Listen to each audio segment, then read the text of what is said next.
Olá, pessoal. Boa tarde.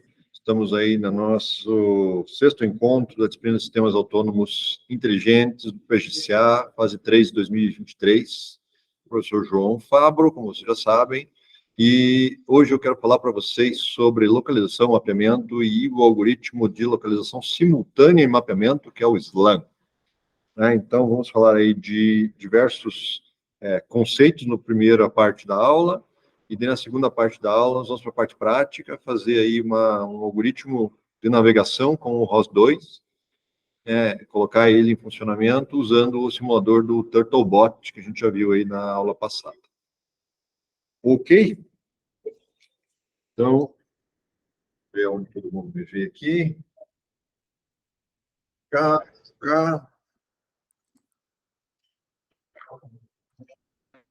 Ok, pessoal. Então, o que eu quero passar para vocês hoje, também estou gravando aqui para que fique aí para o pessoal que não está presente, todos os conceitos que a gente precisa para ter o nosso robô móvel autônomo navegando em um ambiente qualquer. Né? Então, vamos falar sobre o conceito de localização e mapeamento. Em seguida, a gente vai falar sobre o conceito de planejamento e execução de trajetória. Né? E daí vamos falar sobre o algoritmo SLAM, que é um algoritmo que executa todo essa sequência de atividades da localização, do mapeamento, do planejamento e da execução de trajetórias para termos aí o nosso robô autônomo com capacidade de navegação pelo ambiente. Né? Então, esse material aí foi preparado por mim, pelo professor André Schneider, né? E ele está baseado em materiais diversos, principalmente os livros do professor lá da Universidade Suíça, tá? ETH, Zurique. Então, a gente já falou sobre essa série aqui, né? Esse ciclo de ver, pensar, agir, que é o ciclo que todo sistema, todo robô autônomo tem que operar, tá? Em que ele percebe informações sobre o ambiente usando seus sensores. A partir dessas informações brutas, vindas dos sensores, ele faz um processamento para extrair características, né? E uma coisa muito importante é saber onde ele está e em que ambiente ele está. Então, isso é chamado de localização e construção de mapa. E esse tipo de coisa aqui, ele parece ser muito mais fácil do que é. Porque para o robô construir um mapa preciso, ele tem que saber onde ele está. Só que para saber onde ele está, ele tem que saber o mapa. Então, é meio que uma corrida aí atrás do rabo. Né? Porque se você tem pequenos erros de odometria, né, tua roda escorrega um pouquinho, então você já tem um desvio de ângulo, tem um desvio de posição. E isso interfere na tua noção do mapa, que ao longo de múltiplos ciclos vai levar a você não conseguir manter um estado coerente do mapa. Sabe aquela história que tem uma parede reta, mas no teu mapa ela fica curva? Porque o teu robô tem uma rodinha que roda menos que a outra. Né? Teu encoder pula um pulso a cada volta. Né? Então, a gente tem vários problemas com isso, e o algoritmo SLAM, que a gente vai falar na aula de hoje, ele tenta resolver tudo isso de uma forma, assim, ele junta todos os problemas num só, e ele resolve todos os problemas simultaneamente. Então, aqui, imaginando que eu sei onde eu estou, e tenho um mapa, né? Eu, sabendo para onde eu quero ir, então, se eu tenho uma informação de comando de para onde que eu tenho que ir, uma decisão, tenho que ir para tal lugar. Eu posso fazer um planejamento e execução de um caminho. Né? E aqui também tem algoritmos que são utilizados para fazer planejamento de caminho, para falar um pouquinho sobre eles agora. Esse planejamento de caminho é basicamente uma sequência de pontos aonde você tem que chegar no mapa.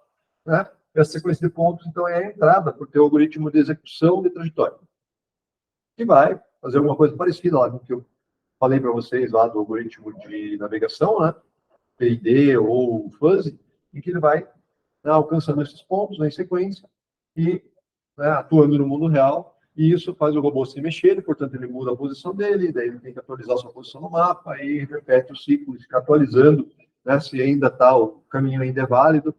Sabe, às vezes você planeja um caminho, daí você descobre que, poxa, tem um brinquedo no meio da rota, e não tem como desviar. Então você tem que parar tudo e planejar um caminho alternativo. Né? Para nós é um negócio tão fazemos sem pensar, né? É um negócio tão dia a dia, você vai passar por um negócio, a porta está fechada, daí você pensa, como é que eu faço para chegar naquele lugar? Daí você replaneja e executa e, né, e conversando com as pessoas, e, né, sem dar muita bola para a complexidade dessa nossa tarefa cognitiva, que para fazer daí com os robôs autônomos é uma sessão que a gente vai ver agora como fazer, tá? Então, alguns conceitos importantes aqui, né? A navegação é a habilidade de se movimentar em um ambiente conhecido, ou que pelo menos você possa passar a conhecer a partir da navegação, né? Então, se o ambiente é desconhecido a priori, você tem capacidade de navegação em cima dele, mas você vai mais tateando para depois você descobrir como fazer as rotas no ambiente. Então, a primeira tarefa da navegação é conhecer o ambiente. Depois, daí você pode fazer planejamento e execução da trajetória desse ambiente. A odometria é um conceito de você saber quanto que o seu robô andou. O jeito mais fácil de explicar a odometria é assim: eu estou numa determinada posição, né? E se eu der 2 passos, em qual posição eu vou estar? Né? Para nós é muito óbvio e muito simples, que você dá 2 passos na direção, você vai dar 2 passos para lá. Né? Para o robô não é tão simples assim, porque as informações de feedback que ele tem sobre o mundo, normalmente, são bem menos ricas do que a nossa informação. Né? Quem tem visão binocular consegue fazer estimativa de profundidade com uma certa facilidade. Então, eu sei que eu daqui, se eu vou, não vou encostar nesse objeto. Eu sei exatamente o tamanho desse objeto, eu sei a distância dele para mim, né? Mesmo eu não tendo sensores laser, né? A minha informação visual é muito mais rica do que uma informação fornecida pelos sensores normais do robô. Então, para um robô saber, né, onde ele vai estar, dado que ele faz uma determinada ação, ele precisa baseado nos sensores encoder de roda, né? Então, é bem mais sensível a erro, né? Se você tem um erro de 1 grau, né, no começo de uma trajetória, e você anda 10 metros, quantos metros você vai estar à esquerda ou à direita de onde você imagina, a partir desse erro de 1 grau? Erro de 1 grau é absolutamente comum, né? Você não tem esse tipo de precisão nos sensores do robô. Né? Sensor giroscópio, sensor odometria, não dá uma precisão boa o suficiente, então você precisa contar com mais informações para poder fazer essa odometria com qualidade. Eu vou falar aqui o algoritmo que é utilizado para fazer isso. A localização, né, é saber absolutamente, né, saber a posição absoluta do robô no ambiente. Né? Então, eu tenho que ter um sistema de referência, lembra? O sistema de coordenadas, YZ, né? E a partir desse sistema de coordenadas, eu tenho que saber exatamente onde que eu estou, para saber onde eu quero chegar. Né? Então, quando eu falo assim, vá para um determinado lugar, é uma coordenada que eu vou dar dentro de um sistema de localização fixo, que usualmente é chamado de sistema do mundo ou do mapa. Né? E o mapeamento é você preencher o espaço do mundo com obstáculos, com locais em que você não pode ir, porque eles têm aí coisas que não vão te permitir passar. Né? Então, se eu consigo criar na minha memória uma reprodução do ambiente real, né, eu estou fazendo um mapeamento a partir das percepções que eu tenho no ambiente. Outra coisa interessante, né? O humano, ele olha o ambiente de relance, ele já pode fechar o olho e ir tateando e chegar nos lugares. Eu já construí instantaneamente o mapa. Eu sei aqui, entrou nessa sala, eu sei que tem 3 corredores, sei que são um monte de mesas, eu sei espaços que dá para caminhar, espaços que não dá para caminhar. Eu sei que se eu for até o final lá, eu não consigo atravessar o corredor todo no final, num relance. Para o robô fazer isso, usualmente é mais complicado. Ele tem que andar, tatear, sabe? Ir para um lado, ir para o outro. Se o robô se basear toda a informação baseada no laser. Mas vocês já se imaginaram, se você tivesse 10 centímetros de altura e a sua visão fosse bidimensional? Fosse unidimensional? Só conseguisse ver pontos de distância. O quão difícil seria navegar nessa sala? Você ia ver um monte de pernas, de mesas e de cadeiras, né? E de pessoas. Não é nada. Sabe? Você não ia ver mesas. Você não ia ver cadeiras. Você ia ver pontinhos. Que é muito difícil de contextualizar o que aquele pontinho quer dizer. Sabe? Então, é aí que está a complexidade envolvida na transformação dessas informações muito ruins em informações que eu possa utilizar para construir o meu mapa e fazer o meu robô navegar. E a percepção, então, é a capacidade de detectar informações do ambiente. E quanto mais rica a percepção, mais fácil a tarefa de navegação, mapeamento, planejamento, etc. O problema é que, usualmente, os algoritmos e os sensores são bastante limitados, né? A nossa tecnologia atual né, de sensoriamento mais avançada é o LiDAR, que é esse sensor de 10 centímetros de altura que eu falei para vocês. E numa sala como essa aqui seria absolutamente complexo de navegar, né? O robô ia começar a passar por baixo das mesas, por baixo das cadeiras, ia achar que, né, todo lugar que não tem obstáculo é um lugar, né, passável, ele ia navegar aqui por um monte de lugar, eu não ia ver a base das mesas, né, porque elas são em L e está abaixo de 10 centímetros a base, então para aquilo ali, o robô é transparente. Nós estamos vendo aí a complexidade envolvida nas tarefas de navegação autônoma. Então, aqui só para exemplificar, né, uma visão, né, de uma informação tridimensional, que é mais ou menos o que nós conseguimos ver. Né? Nós olhamos o ambiente, a gente sabe onde estão as paredes, a gente sabe onde estão os obstáculos, a gente sabe onde está a área livre. Né? Para um robô, ele teria que pegar uma miríade de pontos aqui, tridimensionais em volta dele, para conseguir ter uma informação muito menos qualificada do que a nossa. Né? A gente olha assim, a gente sabe onde é que tem obstáculos móveis, cadeiras, coisas que a princípio não se movem muito, são as mesas. Né? A gente sabe que tem humanos aqui que também podem se mover à vontade. Para um robô, ele vê só distâncias. E classificação dessas distâncias é um outro problema, tem a ver com visão. Tá? Então, tem um monte de desafios aí. Né? Tem alguma pessoa nesse vídeo? Nossa, que demora para saber se tem uma pessoa nesse ambiente. Tem ou não tem uma pessoa nesse ambiente? Aqui, ó. Você é uma pessoa, tá vendo? Hã?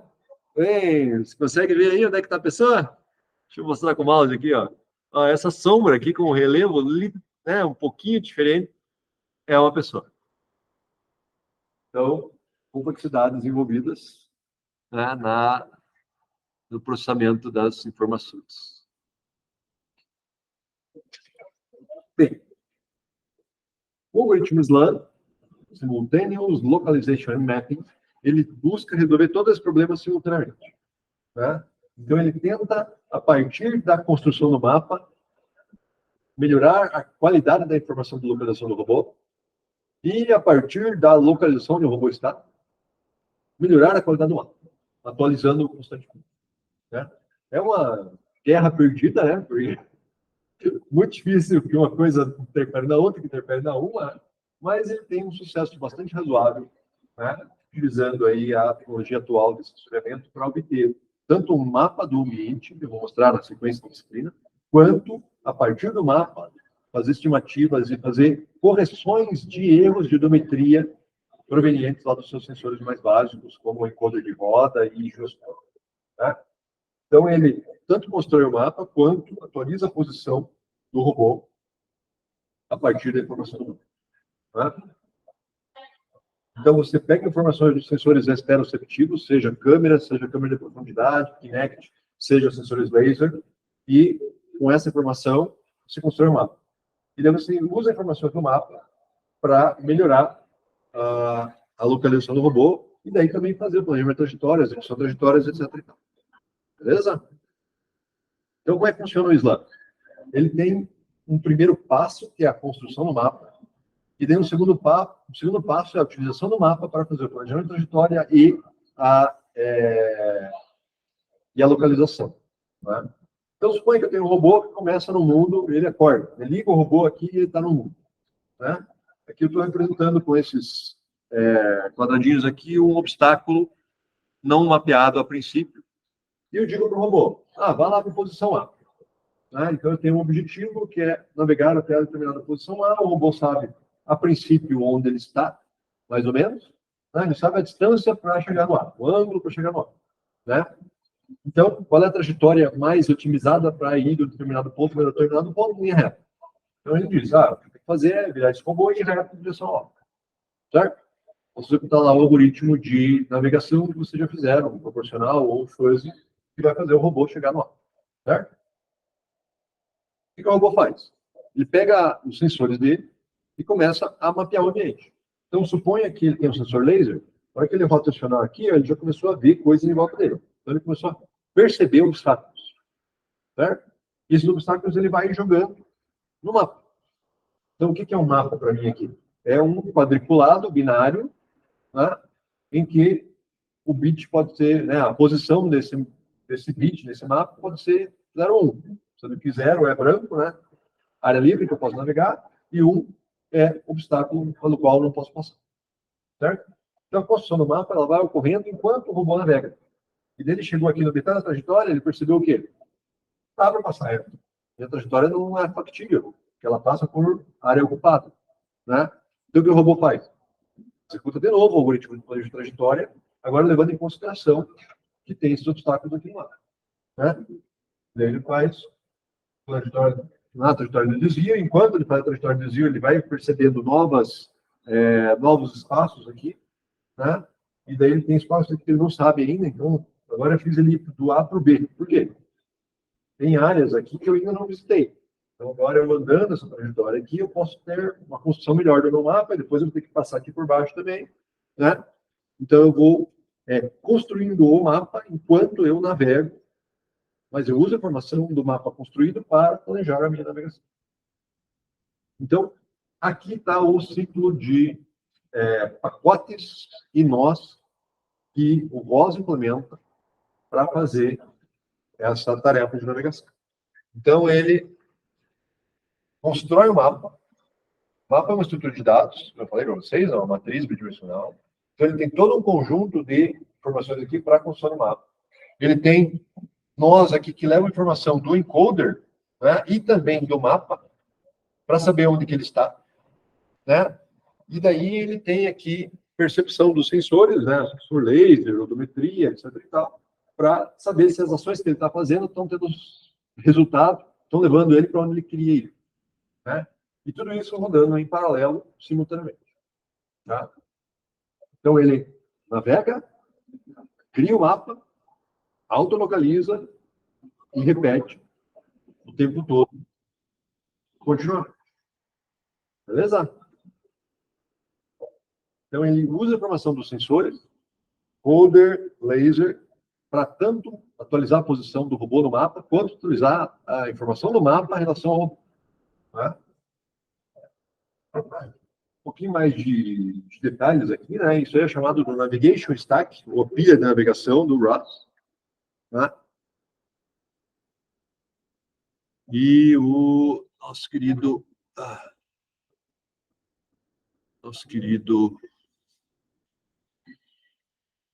Everton caiu da conexão.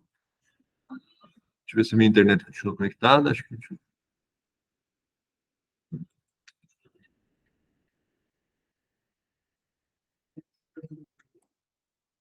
a internet continua funcionando. Vamos continuar gravando. Tá? E para isso ele tem uma série de estruturas de dados, uma série de nós aqui que ele executa. Tá? Então ele tem um algoritmo aqui de localização probabilística chamado AMCL. Ele tem aqui todo um conjunto de transformações, né, que a gente falou na aula passada, as TEPs. Então ele tem que ter as coordenadas do mapa.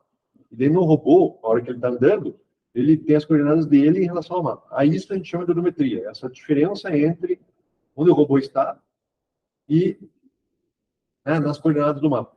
Cada vez que ele se mexe, ele muda o sistema de coordenadas do robô anda em relação ao sistema de coordenadas do mapa.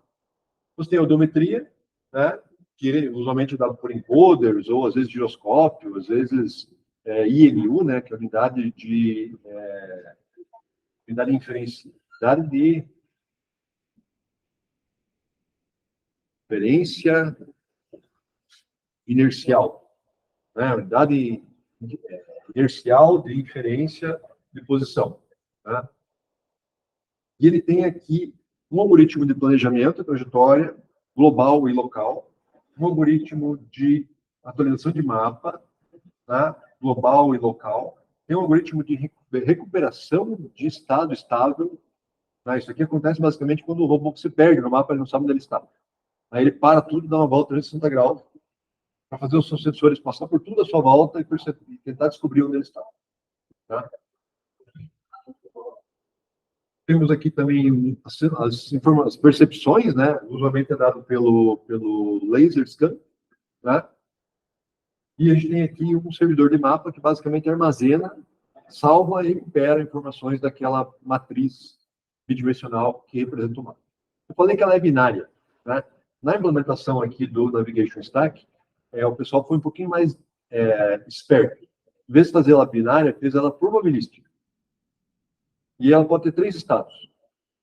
Um estado, que é representado usualmente por cor cinza, é o estado, não sei o que tem ali.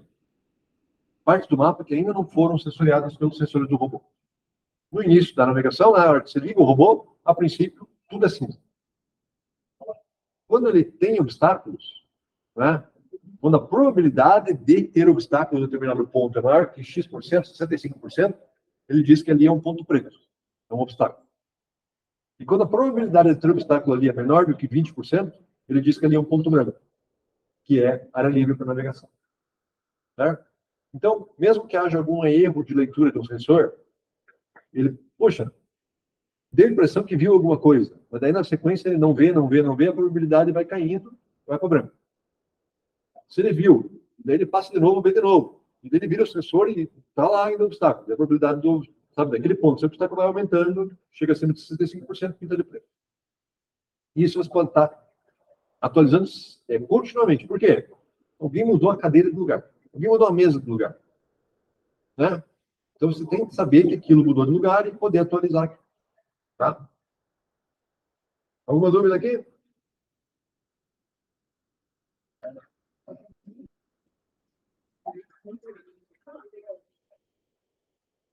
Bem, a gente já falou na semana passada sobre a árvore de transformações, né? É muito importante. Por quê? Porque eu tenho as coordenadas do mapa. Tem um determinado ponto 000 do mapa.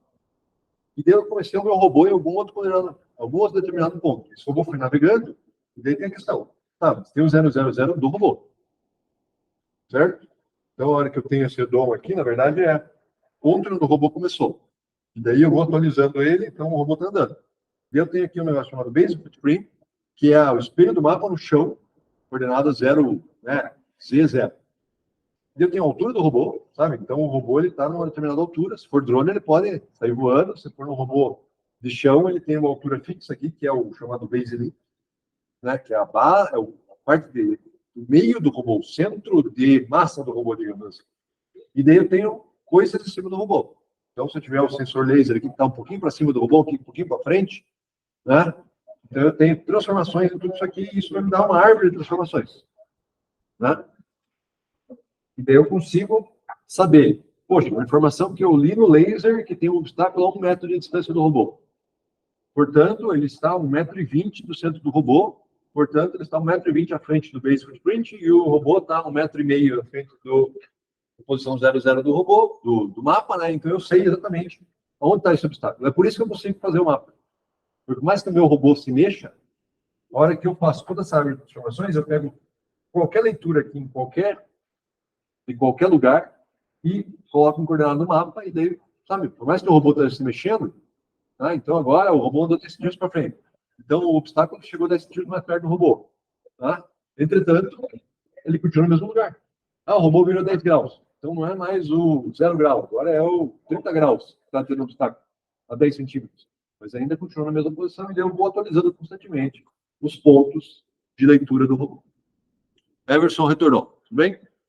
Voltei, professor. Perdeu nada, não.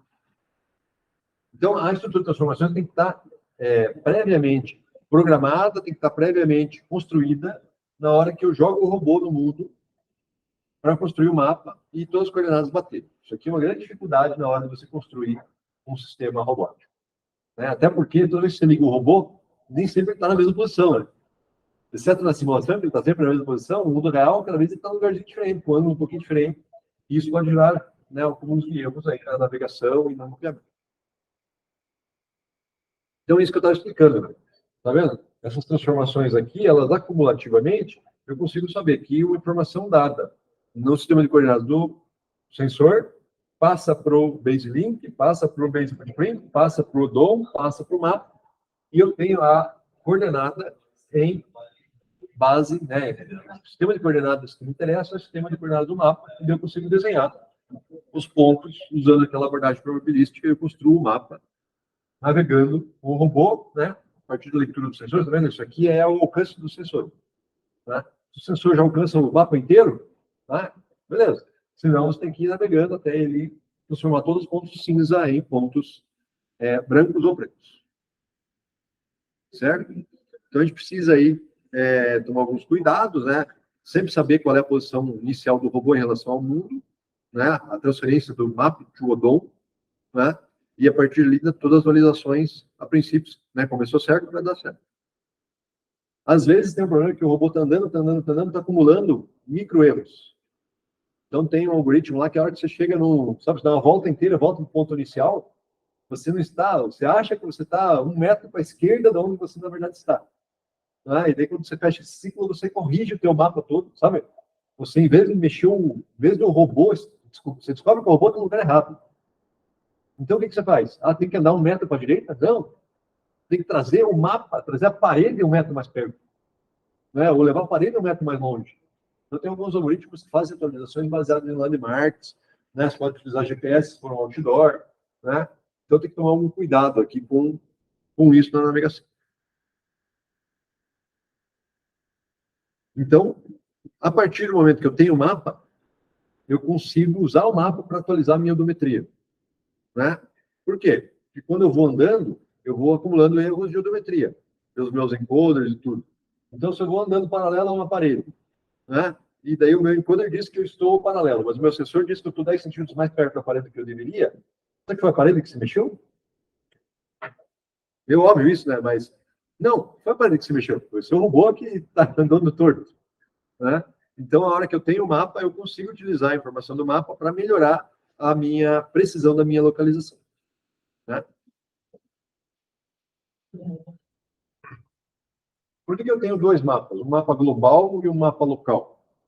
Porque, basicamente, eu não consigo manter uma precisão muito grande num mapa muito grande. Suponha que você queira mapear toda a UTFPR, né?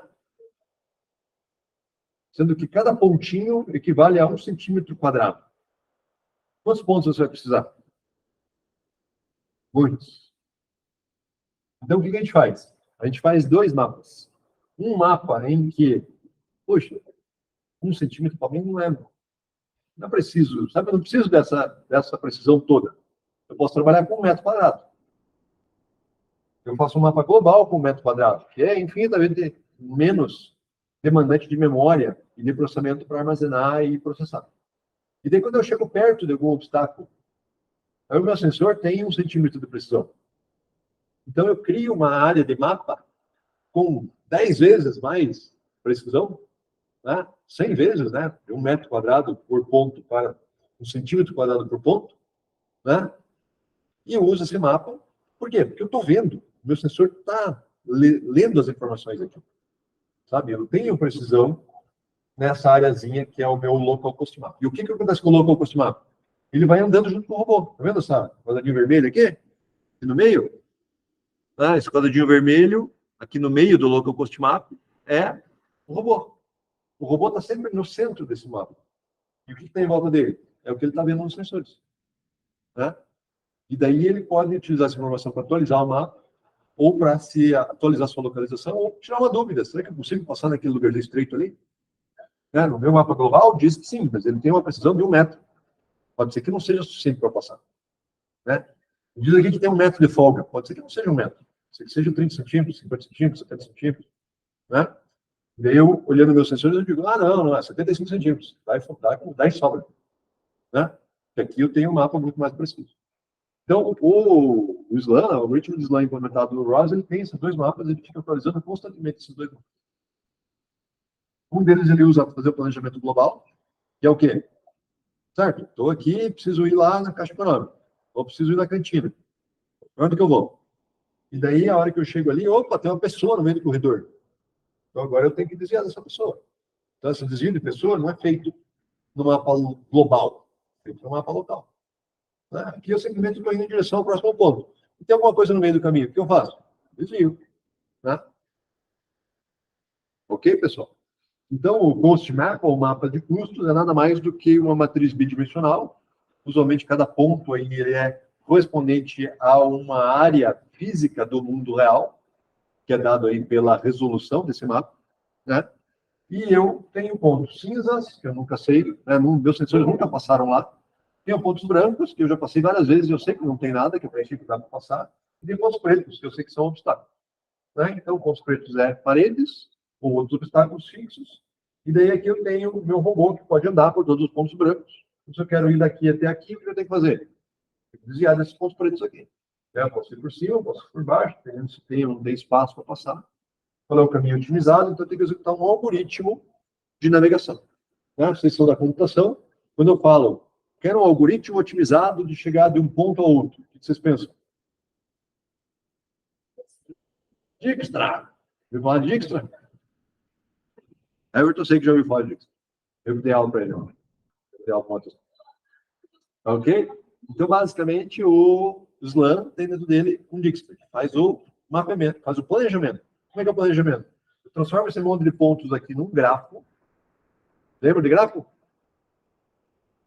Então, como é que eu transformo um mapa com pontos brancos e pretos num gráfico? Eu pego cada quadrículazinha aqui, transformo num nó do gráfico. Esse nó pode ter 4 vizinhos ou 8 vizinhos, dependendo se eu quero dar na diagonal ou não. E daí um mapa aqui que tem, sei lá, 100 por 100 metros quadrados. Vai dar quantos nós de gráfico? 100 vezes 100. 10 mil. E quantas arestas? Se eu tiver só vizinhos, né, para um lado, para o outro, para frente e para trás, 40 mil arestas. E daí, nesse gráficozinho, pequenininho, eu executo lá o Dijkstra, e ele vai me dar um caminho ótimo para sair desse ponto e chegar nesse ponto aqui. Né? Eu posso executar algoritmos mais avançados, como, por exemplo, uma estrela, que usa lá uma heurística, que daí não faz uma busca tão exaustiva. Né? Então, o que acontece é que o SLAM, ele tem o algoritmo de mapeamento, local e global, o algoritmo de planejamento global. No algoritmo local, ele não faz planejamento local. Basicamente, ele faz uma navegação baseada em sensores. Né? Eu tenho que passar por aqui, por esse corredor. E daí tem um obstáculo no meio, o que eu vou fazer? Eu vou ver que tem um obstáculo, ver se dá para desviar pela direita ou pela esquerda, eu quero chegar lá. Desvio e vou. Né? Então, aqui tem alguns exemplos aí do robô desviando de um obstáculo. Aqui tem um negócio na frente do robô, tá vendo? Tem uma mesinha. Então, como que isso é modelado no mapa? É modelado como uma área de obstáculo, que é essa área vermelha, né, que a gente modelou como preto no outro mapa ali, né? E uma área de inflação. O que é a área de inflação? É, assim, como se fosse uma rampa, sabe? O obstáculo é como se fosse um negócio assim, que é alto, você não consegue passar por cima. E essa área de inflação é uma rampa. Quanto mais próximo você está, mais perigoso está a sua navegação. Você pode esbarrar, você pode, sabe, enroscar no obstáculo. Né? Então, essa área de inflação é basicamente uma folga que você coloca para que faça o teu robô não bater nas coisas. Porque, usualmente, o algoritmo de navegação ele faz o quê? Ele acha uma linha, né? Por onde que essa linha? Essa linha quer dizer o quê? Ah, o centro do meu robô tem que passar por esses pontos. Só que o teu robô tem uma largura. Né? Então, usualmente, a inflação é metade da largura do robô. Para que ele, mesmo que ele passe aqui na bordinha, ele não encoste o canto do robô, né, a lateral do robô, no obstáculo. Ou metade do robô é mais um pouquinho. Para ele não chegar muito próximo do robô, muito próximo do obstáculo. Observe, aqui é um contra-exemplo, né? Ele está querendo fazer uma manipulação em cima da mesa, então ele tem que chegar perto da mesa. Né? Então ele está entrando dentro da área de inflação, né? Tentando não bater na mesa. Então, usualmente a gente modela isso aqui como se fosse uma rampa. Lembra que eu falei que o obstáculo é 1, né, 1.0, ou acima de X%, né? Branco é abaixo de Y%, 25%, e aqui é uma rampinha que vai ficando cada vez mais obstaculizável a região. Então, eu posso passar por essa área de inflação? Até posso. Tem situações aqui que não tem caminho se eu não passar pela área de inflação. Certo? Mas tem aqui uma linhazinha de 1 pixel. É suficiente para o meu robô passar ali pelo buraquinho. Certo? Então, a área de inflação você tem que tomar cuidado. Não pode ser muito estreita, porque o robô bate, e não pode ser muito larga, senão ele não consegue passar em espaços que ele tem espaço para passar, mas você não deixa ele passar. Porque você disse que não, tem que ficar muito reticente, não pode chegar muito perto dos obstáculos, mas quer que seja. Tá? Dito isso, pessoal, a ideia agora é a gente tentar fazer a parte prática, né? Que seria botar o nosso robô para andar no mundo real. né, usando a implementação do ROS2 no Navigation Stack. Tá? Então,